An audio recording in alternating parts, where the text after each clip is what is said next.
안녕하세요. 얼마 전에 너무 기적과도 같은 일을 겪게 되어서 이렇게 사연을 작성하게 되었습니다. 저는 홀어머니와 함께 살고 있는 한 남자예요. 어릴 때부터 엄마의 사랑을 듬뿍 받고 자라서 가난해도 가난이 뭔지 모르고 철없이 살았었지요. 그래서 어릴 때는 매일 행복하게 놀고 먹고 했던 것 같아요. 그러다가 저희 집에 남자들이 찾아왔어요. 여기 있는 거 다 아니까 문 열어 이 새끼들아. 비속어를 쓰면서 소리를 질렀습니다. 무서웠던 저는 장롱 속에 숨어 있었어요. 집 전화로 엄마에게 전화를 걸어봤지만 엄마는 전화를 받지 않았습니다. 문 밖에 있는 남자들이 두려워서 저는 소리내어 울지도 못했어요. 그때 누가 문을 따고 들어오더라고요. 야, 문 열렸다. 집 싹 뒤져. 그 남자들이 가장 먼저 연 곳은 장롱이었습니다. 30분 전까지만 해도 제가 들어가서 숨어 있었던 곳이었어요. 이상한 기분에 왠지 그 장롱에 계속 있으면 안 될 것 같은 마음이 들어서 침대 밑으로 들어가 있었거든요. 아, 뭐야? 장롱 안에 아무것도 없는데? 이 옆에 내가 돈 진짜 없나 본데? 장롱 말고 찬장이나 다른 것도 좀 뒤져봐. 한 군데만 숨겨놨겠어? 에이씨, 진짜 여러모로 귀찮게 하네. 그 사람들은 1시간 동안 저희 집을 쑥대밭으로 만들어 놓았습니다. 침대 및 좁은 공간에 숨은 저는 다 해져가는 담요로 제 몸을 꽁꽁 가렸어요. 욕설이 난무하고 사람들은 저희 집에 가래침도 뱉고 냉장고를 열어서 괜히 음식들을 깽판 쳐놓기도 했습니다. 너무 무섭더라고요. 언제 나갈까 숨죽여서 시간이 지나기를 기다렸어요. 형님, 이 옆편네 지금까지 안 오는 거 보면 오늘 안 나타날 작정인가 봐요. 징한년. 일단 오늘은 가자. 시간이 꽤 흐르고 나서야 사람들은 저희 집을 떠났고 저는 침대 밑을 나가지 못했어요. 너무 무서웠고 트라우마가 생겼던 거죠.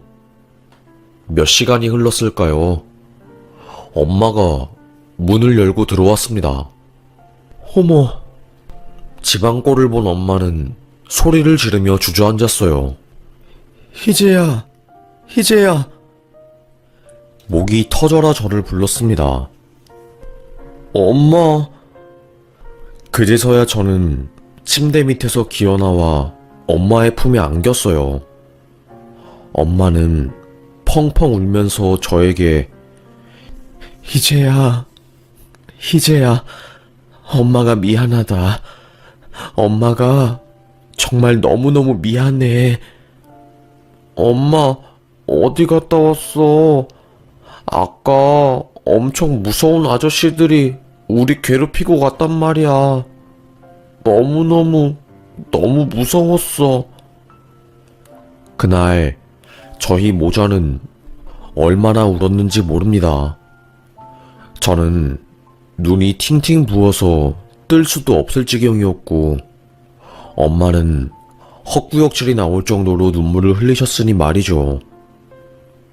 그날 새벽 집에 있는 짐을 싸서 저희는 도망을 갔어요. 엄마의 아주 먼 친척이 사는 집이었습니다. 엄마가 다른 사람들과 이야기하는 것을 엿들은 저는 그날의 진실을 알게 되었어요. 수년 전 저는 심하게 아팠어요. 심장에 구멍이 생겼다는 판정을 받았거든요. 어릴 때부터 운동회에 참가도 못하고 숨을 쉴 때 쇳소리가 나고 책상에 앉아있는 것도 힘들었거든요. 그러던 제가 학교를 가려고 등교를 하던 중에 갑자기 머리가 핑그르르 돌더라고요. 픽 쓰러진 거였고 저는 정신을 잃었어요. 그때 제가 대학병원에 처음으로 실려가게 되었고 거기서 심장 판막 이상증 병명을 진단받은 거였습니다. 식당에서 설거지를 하다가 갑자기 전화를 받은 엄마는 신발도 갈아 신지 못하고 욕실용 고무신을 신고 병원에 달려왔어요. 의사 선생님은 아이 심장에 불규칙한 모양의 구멍이 있습니다. 선천적인 것 같은데 아이가 크면서 심장도 사이즈가 늘어나니 작았던 구멍들이 함께 커진 것 같아요. 이로 인해서 숨 쉴 때 쇳소리가 나거나 문제가 생긴 거고요. 그 소리를 들은 엄마는 펑펑 울면서 우리 아이 좀 제발 살려주세요. 아이 살릴 수만 있다면 제가 뭐든 다 하겠습니다. 두 손을 모으고 싹싹 빌던 엄마를 보며 저는 닭똥 같은 눈물을 뚝뚝 흘렸습니다. 의사 선생님은 수술이 불가능한 것은 아니지만 비용이 많이 들어서 그 당시 거의 3천만 원이 넘는 돈이 들었다고 했어요. 지금이야 3천만 원이 그렇게 큰 돈이 아닐 수 있어도 그 당시에 저에게는 어마어마하게 큰 돈이었고 우리 엄마에게도 너무나도 큰 금액이었습니다. 하지만 저를 살리고 싶어 했던 엄마는 무슨 일이 있더라도 수술해달라고 간곡히 요청을 했어요. 저는 몰랐는데 그때 엄마가 사채업자한테 돈을 빌렸나봐요. 아무래도 1금융권이나 2금융권에는 신용 때문에 돈을 못 빌리니까 3, 4금융권에 손을 댄 거였죠. 저는 아무것도 몰랐어요. 제가 병원에 입원했을 때는 그저 엄마가 매일 제 곁에 있어주고 챙겨주고 하니까 즐거웠거든요. 엄마는 적어도 제 앞에서 울거나 힘든 내색을 안 하시는 분이었습니다. 포도를 좋아하는 저를 위해서 소화병동 한켠에서 머루포도 껍질이랑 씨앗을 발라내고 살만 저의 입에 넣어주시는 엄마였어요. 우리 희재, 엄마랑 평생 행복하게 살아야지. 그치? 엄마의 전부이자 보물인 우리 희재. 엄마, 나는 지금이 너무 좋아. 내가 아파도 엄마랑 하루 종일 함께 있을 수 있으니까. 그때 엄마가 처음으로 제 앞에서 눈물을 흘렸던 것 같아요. 그렇게 저는 수술을 받고 무사히 회복을 할 수 있었답니다. 약 1년간의 투병 기간이 있었어요. 그때 엄마가 돈을 많이 빌렸나 봐요. 입원비에 약값까지. 그런데 늘어나는 이자에 감당이 안 된 엄마는 점점 원금조차 갚기 힘들어 하시다가 아예 잠적을 해버린 거죠. 그래서 그 빚쟁이 아저씨들이 저희 집에 찾아와서 깽판을 벌인 겁니다. 말도 안 되는 이자. 이자율이 50%가 넘었어요. 말이 안 되잖아요. 결국 엄마는 사람들의 도움을 받아서 파산 신청을 하고 엄마를 괴롭히는 사람들을 신고해버렸습니다. 그렇게 저와 우리 엄마는 몇 년간을 그 사람들을 피해서 떠돌이 인생을 살았어요. 그 무렵에 제가 깨달은 것 같아요. 철이 들었다고 해야 할까요? 돈이 없는 인생은 정말로 상당히 힘든 거구나. 너무나도 고통스러운 거구나. 라는 것을요. 그래서 제가 어릴 때부터 돈 많이 버는 게 목표였나 봐요. 엄마의 먼 친척집에서 얻어 살았던 저는 공부를 열심히 했습니다. 전교 꼴등을 하던 제가 전교 10등 안에 들었으니 말이죠. 매일매일 그렇게 공부를 하고 책을 읽다 보니까 성적도 곧잘 나왔고 고등학교 들어가서는 전교 2등, 1등을 밥 먹듯이 하곤 했어요. 반드시 나 때문에 고생한 엄마에게 호강시켜드린다는 마음으로요. 그렇게 하루하루 살다 보니까 너무 힘듦에도 불구하고 결국에 수능이라는 레이스를 완주하게 되었고 사람들이 들어가고 싶어하는 명문대에 입학하게 되었습니다. 엄마는 세상을 다 가진 것처럼 좋아하셨고 저도 세상을 다 가진 것처럼 콧대가 높아졌어요. 난 이렇게 어려운 시험도 합격했으니까 뭐든 할 수 있어. 나는 정말로 뭐든 할 수 있는 가능성을 가진 사람이야. 자신만만했던 것 같습니다.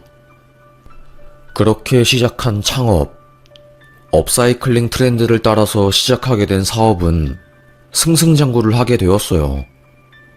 대학교 동창들과 동아리 사람들과 함께 아주 작게 시작한 사업이 잘 되기 시작하니까 시기 질투하는 사람들도 늘어나고 저를 사람으로서 대하는 게 아니라 뭐 빨아먹을 건 없나 하이에나처럼 접근하더라고요. 돈은 많이 벌었지만 배신도 많이 당하고 상처도 많이 받으면서 참 힘들었습니다. 대학을 졸업한 저는 사업에 매진을 하게 되었어요. 엄마에게 집도 사주었지요. 엄마, 내가 말했지? 반드시 성공해서 엄마 행복하게 해줄 거라고. 아들이 엄마한테 집 사줬는데 기분이 어때? 기분 엄청 좋지? 우리 아들 힘들게 키운 보람이 있다. 엄마는 그저 아들이 건강하게만 잘 커줘도 만족하는데 이렇게 멋진 사람이 되어주니 너무 고맙네. 이때는 그저 승승장구하고 앞으로 더 잘 될 날만 남을 줄 알았어요. 그런데 한 번 안 좋은 일이 생기니까 줄줄이 일이 터지더군요.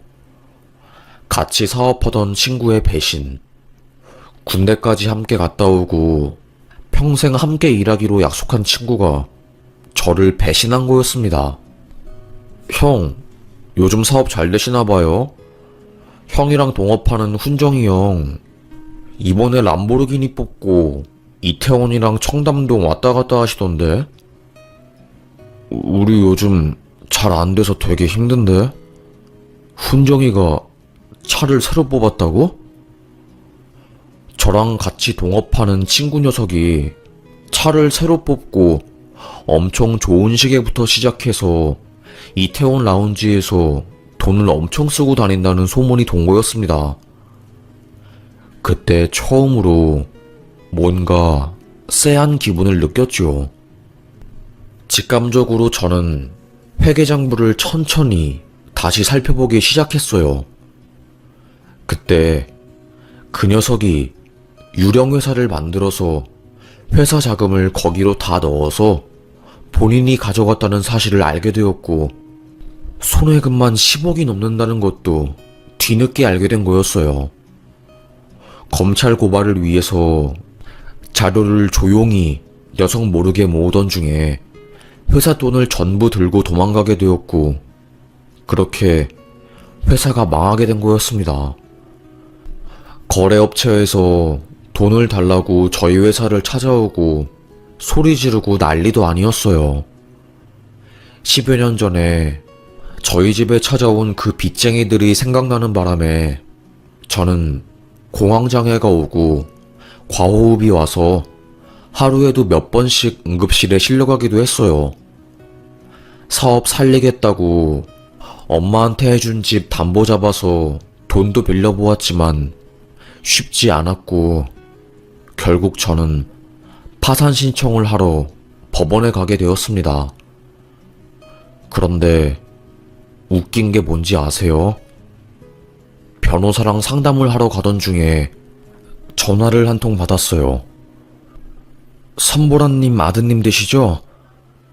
네, 제가 아들 되는 사람인데 무슨 문제라도 있나요? 어머니께서 쓰러지셔서 지금 병원에 가고 있습니다. 빨리 오셔야 할 것 같아요. 심장이 쿵 내려앉는 것 같더라고요. 엄마는 제가 사업적으로 힘든 것을 잘 모르는 상황이었거든요. 변호사님께 양해를 구하고 엄마가 있는 병원으로 택시를 타고 도착했습니다. 횡단보도를 걷다가 갑작스러운 극심한 통증에 쓰러진 엄마는 행인들에 의해서 인도로 옮겨졌고 도착한 119차를 타고 병원에 간 거였어요. 병명은 암 3기였습니다. 의사 선생님이 말씀하시길 이 정도로 암세포가 퍼졌으면 상당히 고통스러웠을 텐데 어떻게 참고 있으셨어요? 괜히 아파서 병원 갔다가 큰 병 발견되면 우리 아들한테 집만 지우는 꼴이 되니까 참고 또 참았지. 엄마는 몸이 너무나도 극심하게 아픈데도 불구하고 진통제를 씹어 삼키며 겨우겨우 하루하루 버텼던 겁니다. 일만 하고 돈만 생각하다 보니까 정작 내게 가장 가까운 그리고 가장 소중한 사람들 챙기지 못했구나 라는 죄책감에 하염없이 눈물이 나오더라고요. 엄마는 바로 입원하게 되었고 의사의 치료 계획에 따라 항암 치료를 시작하게 되었습니다. 항암이라는 게 정말 쉽지 않더라고요. 한 번 주사를 맞고 치료를 시작하면 환자의 입맛이 뚝 떨어져서 밥은 입에 대지도 못하고 살이 10kg가 넘게 빠질 정도로 엄청 힘든 과정이었습니다. 엄마랑 저랑 매일 밤 잠들기 전에 서로를 부둥켜 안고 울었던 것 같아요. 머리가 다 빠지고 독한 약 때문에 이가 흔들려서 빠질 정도였어요. 게다가 몸이 약해지니까 하루에 10분 정도 서 있는 것도 힘들 지경이었지요. 그리고 무엇보다 비용 부담이 문제였습니다. 엄마한테 사업 망했다고 아직 말도 못한 상황이었고 파산 신청 직전에 엄마 암 소식을 알게 된 거라서 저는 개인적으로 너무 힘들었어요. 병원비를 매달 내야 하는데 돈 나올 구멍은 없으니까 미치겠더라고요. 엄마 생각이 간절하게 났습니다. 엄마가 이래서 사치업자한테 돈을 빌린 거구나. 사람은 살려야 하는데 돈이 없으니까 그랬던 거구나. 같은 상황과 처지가 되어버리니까 저절로 엄마의 심정이 이해가 되더라고요. 그래서 더 간절하게 엄마를 살리고 싶었습니다. 주변에 제 친구들이 엄마 소식을 전해 듣고는 항암에 좋다는 영양제랑 음식들을 엄청 많이 챙겨주었어요. 수십만 원을 호가하는 차가버섯부터 시작해서 약초까지 전부요. 하지만 엄마의 병은 호전될 기미가 보이지 않았습니다. 웃긴 건 뭔지 아세요? 죽을 만큼 힘들 때 더 힘든 일이 터지더라고요. 의사 선생님이 저에게 내년부터는 어머님이 심포갈수가제 보험 혜택을 못 받을 수도 있을 것 같습니다. 공단에서 공문이 내려왔는데 암 환자들 지원받는 심포갈수가제 사업을 축소 후 철회한다고 이야기가 나와서요. 네? 그게 무슨 소리예요? 그걸로 겨우겨우 엄마한테 들어가는 병원비 지원받고 있는데 의사의 말은 엄마가 지원받고 있는 치료 관련 보험을 나라에서 축소시키고 지원 대상을 줄인다는 거였습니다. 한 달에 약값 200만 원 정도 내고 있었는데 그 보험이 없어지면 저는 엄마 약값과 치료비로 한 달에 적어도 1,400만 원 넘게 내야 하는 상황이 온 거였습니다. 암 환자한테 이건 죽으라는 소리나 마찬가지였어요. 평범한 사람들 중에 한 달에 병원비 1,400만 원을 감당할 수 있는 사람은 아무도 없을 거예요. 우리 엄마는 허리에 희귀병도 있었어서 그거 관련한 약값까지 내야 하는 상황이라서 저는 너무나도 앞이 막막했습니다. 그날 병원 로비에 주저앉아서 정말 펑펑 울었던 것 같아요. 내 인생은 왜 이렇게 힘든 거냐고, 언제까지 이렇게 힘들게만 살아야 하는 거냐고 하면서요. 하지만 엄마에게 이 소식을 말하긴 싫더라고요. 괜히 걱정과 어깨에 짐만 지우게 되는 꼴이 될 것 같아서요. 눈물을 삼킨 저는 다시 한번 사채에 손을 대게 되었습니다. 일을 안 하고 돈만 빌리니까 그쪽에서도 압박이 들어오기 시작했어요. 저도 어디 가서 한덩치 하는 사람이었지만 전문적으로 수금하는 일을 하는 사람들을 이기기는 쉽지 않더라고요. 협박을 당하고 심지어는 폭력까지 당하다 보니까 저도 모르게 사람이 우울해졌습니다. 인생이 너무 어렵고 힘들었어요. 사람이 웃긴 게 궁지에 몰리면 정상적인 사고가 불가능해지더라고요.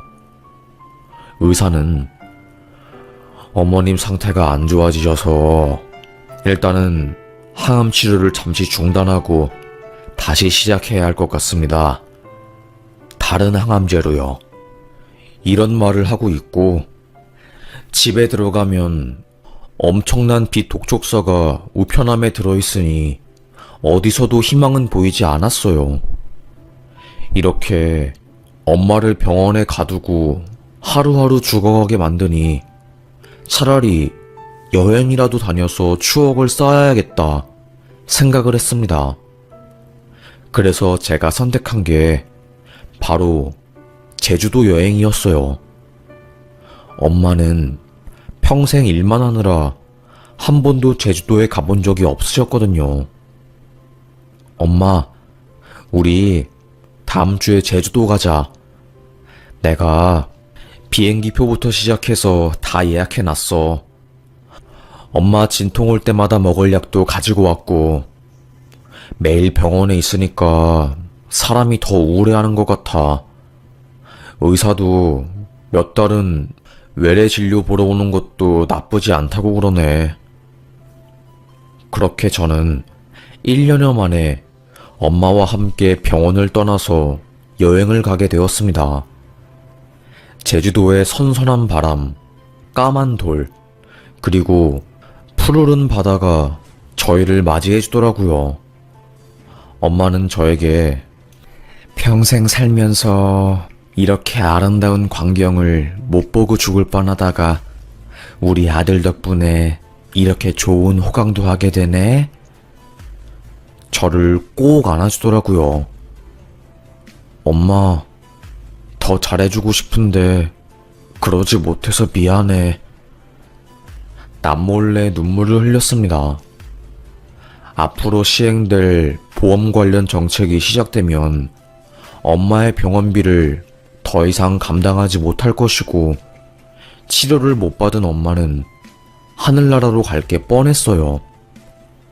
저는 엄마가 하늘나라에 가면 나도 따라가야지. 이번이 내 인생 마지막 여행이 되겠구나 생각했습니다. 그때는 돈 때문에 극단적인 생각을 했었던 것 같아요. 하여튼 간에 예약한 민박집에 도착한 저는 엄마를 차에 잠깐 두고 먼저 가서 주인장에게 신분증을 건넸습니다. 예약할 때 숙박하는 사람들 신분증 사본이 필요하다고 해서요. 신분증을 받은 주인장은 갑자기 제 얼굴을 뚫어지게 보더니 눈시울이 붉어지는 겁니다. 이제 입실해도 되는 거죠? 예. 조금 이상했어요. 왜 나를 보고 눈시울이 붉어지는 거지? 의문이 들었습니다. 엄마를 모시고 숙소에 짐을 둔 뒤 조금 쉬었다가 다시 바다로 향했어요. 그날 저녁에 해물도 먹고 갈치도 구워 먹고 추억을 쌓았습니다. 밤바람이 거칠고 춥길래 민박집에 들어갔어요. 엄마의 이부자리를 정리해드리고 라디오를 켰을 때 갑자기 누가 문을 두드리는 겁니다. 누구세요? 얼굴을 보니 민박집 사장님이었어요. 사장님은 저에게 잠시 이야기를 나눌 수 있냐고 묻더라고요. 어떤 일로? 혹시 어머님한테 김희민이라는 사람 아냐고 물어봐 주실 수 있나요? 방 안에서 사장님과 저의 대화를 들은 엄마는 무거운 몸을 이끌고 저희 쪽으로 왔습니다. 그리고는 갑자기 김희민? 당신이야? 김희민, 당신 맞아? 보라야, 손보라.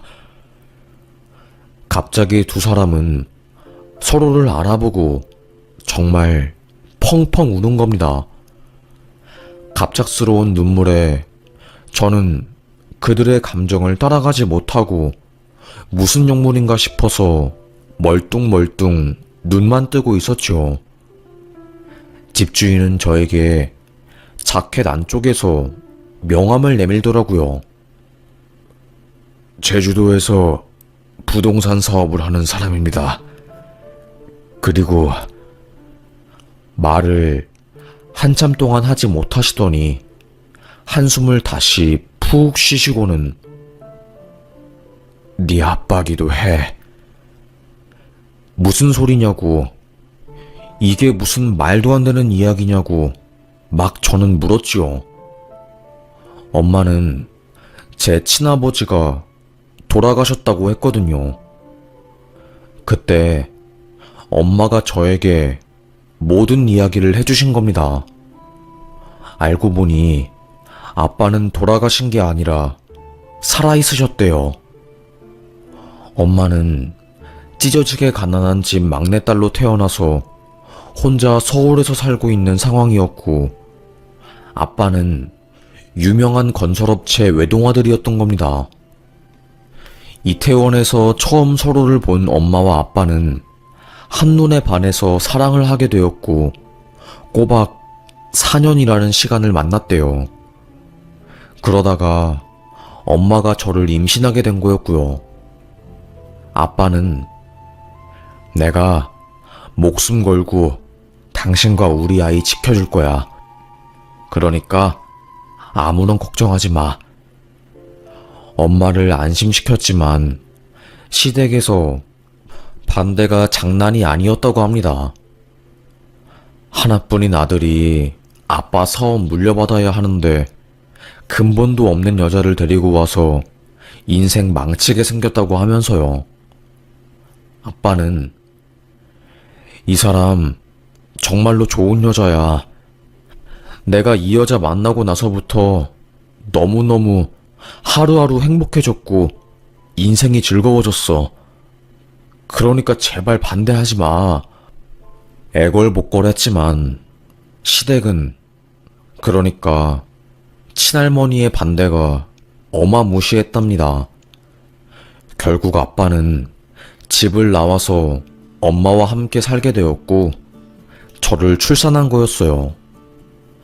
그러다가 아빠의 부모님이 아빠를 잡으러 왔고 아예 외국으로 유학을 보내버렸대요. 그래서 한국에 혼자 남게 된 엄마는 시댁 식구들의 괴롭힘과 협박 때문에 어쩔 수 없이 해외에 있는 아빠와의 연락도 완전히 끊게 되었고, 저랑 함께 숨어 살았던 거였습니다. 그 뒤로 엄마와 아빠는 단 한 번도 만나지 못했던 거고, 아빠를 찾는 저에게 엄마는 아빠가 죽었다면서 그날의 일을 이야기해주지 않으셨던 거였지요.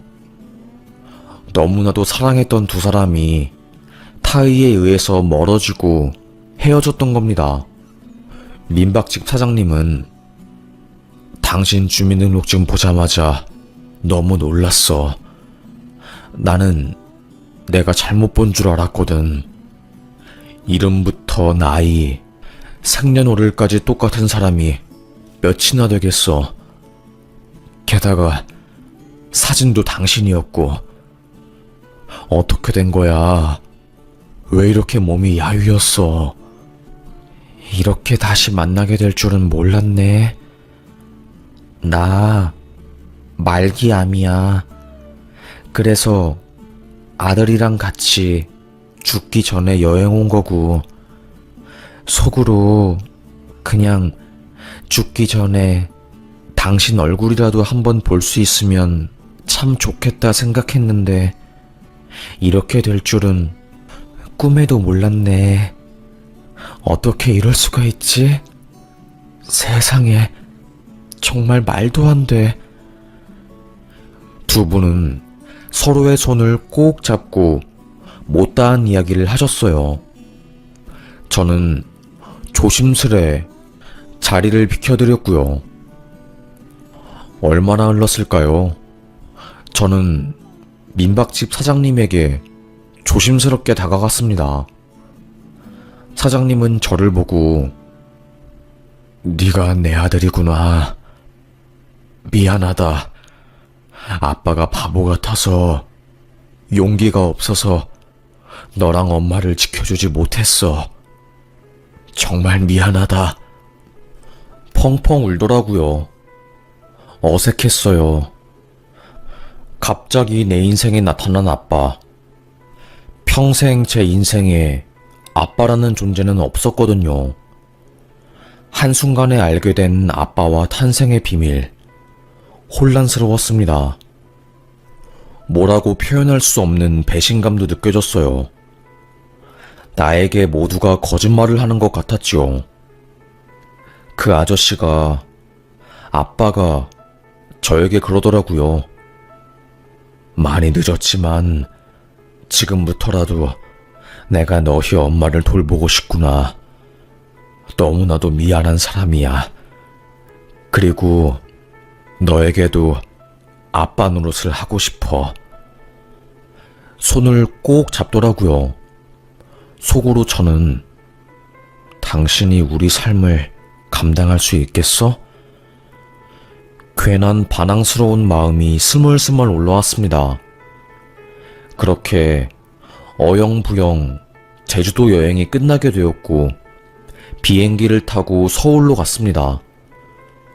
통증이 심해진 엄마는 서울에 가서 다시 병원에 입원하게 되었고, 저는 또 감당하기 힘든 병원비를 책임지기 위해서 새벽부터 일찍 인력소 사무소에 가서 일을 하고 있었어요. 그때 제 핸드폰으로 누가 전화를 하더라고요. 누구세요? 나야, 민박집 아저씨. 그러니까 아버지다. 아버지는 엄마를 간병하기 위해서 서울로 오신 거였습니다. 하던 일을 중간에 멈추고 저는 아버지를 만나러 갔어요. 말도 없이 제주도에서 서울로 오신 거예요? 언질이라도 해주시지. 네 엄마가 암 말기라는데 내가 어떻게 제주도에서 유유자적하게 여유를 즐기고 있겠니? 급하게 민박집을 접고 서울로 올라오신 거라고 하더라고요. 그때까지만 해도 제가 몰랐던 거죠. 아버지의 어마어마한 정체를요. 병원비를 낼 날이 다가와서 원무과에 가서 저는 얼마나 나왔냐고 물어보았습니다. 이번 달 병원비 1,100만 원 나오셨고요. 비보험까지 전부 다 합친 금액입니다. 그리고 완납되셨어요. 네? 저는 병원비를 낸 적이 없는데? 김희민 되시는 분이 병원비 전부 입금하고 가셨어요. 그리고 아직 못 낸 작년치 병원비 5천만 원도 전부 다 납입하셨고요. 순간 심장이 쿵 떨어지는 것 같았습니다. 알고 보니 아버지가 엄마의 밀린 병원비까지 전부 다 내주신 거였어요. 바로 아버지에게 찾아갔어요. 돈이 어디서 나셔서 그렇게 큰 돈을 갚으셨어요? 저의 말에 찡긋 웃으시더라고요.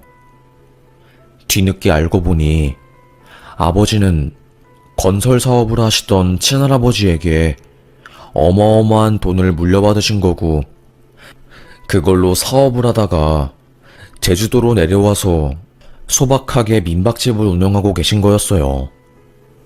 그 많은 돈을 다 기부하고 죽으려고 하다가 엄마를 만나게 된 거고, 그 돈을 엄마의 병원 치료비로 쓰겠다고 마음을 먹으신 거였죠.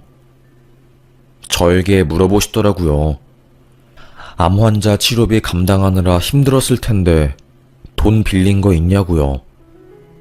그리고서는 바로 제 통장에 돈을 쏴주셨습니다. 이걸로 사채 빚은 빨리 갚고 다시 시작하자. 엄마는 내가 책임지고 돌볼 테니까. 알겠지? 순간 저는 이게 가족의 힘이구나, 아빠의 힘이구나 라는 것을 깨달았습니다. 나는 지금까지 아빠가 한 역할을 내가 오롯이 다 해내느라 이렇게 힘들었던 거구나. 그래서 내가 이렇게 많이 눈물을 흘리면서 살았던 거구나. 울음이 터져버렸어요. 거의 처음으로 어린아이처럼 펑펑 울었던 것 같아요. 그렇게 저는 그 아저씨를 아빠로 받아들이게 되었고, 일용직을 그만두고 손을 놓았었던 업사이클링 사업을 다시 시작하게 되었습니다. 내가 처음에 시작한 일이니 마무리는 제대로 짓고 싶다는 생각에 다시 사업을 시작하니, 그동안 저희를 기다려주신 손님들이 많은 반응을 해주시면서 인기가 늘어났어요. 조금씩 매출이 오르더니 연 매출 3억을 찍게 되었고, 거의 6년 만에 다시 사업을 성공시킨 거였습니다. 그리고 더 기쁜 것은 심포괄수가제 보험제도가 환자들의 반발로 인해서 일시적으로 중단되게 되었고, 우리 엄마도 치료비를 다시 지원받을 수 있게 되었어요. 시중에 나와 있는 항암약물은 엄마의 몸에 반응하지 않아서 그동안 치료가 힘들었었는데, 키트루제라는 새로 나온 신약이 엄마에게 잘 반응을 해주어서 지금은 암세포가 거의 80% 정도 전멸된 상태입니다. 병원에 입원해 있지 않고 아빠와 함께 살면서 여행도 가고 조금씩 일상생활로 복귀하고 계세요. 엄마가 저에게 그러시더라고요. 젊을 때는 힘들어서 죽고 싶었던 적도 많았는데 다 지나고 이 사람을 다시 만나니까 죽지 않고 살길 참 잘했다는 생각이 든다. 우리 아들도 많이 사랑하고 많이 슬퍼하고 많이 즐기면서 살았으면 좋겠어. 엄마의 말에 깊은 감명을 받은 저는 그때부터 조금 더 인생을 즐겁고 행복하게 재미있게 살려고 노력을 했던 것 같아요. 하루하루 살아내는 게 어쩔 때는 전쟁 같기도 하고 어쩔 때는 게임 같기도 하지만 아무리 힘들어도 죽으라는 법은 없기에 그래서 이 악물고 살아내보려고 합니다.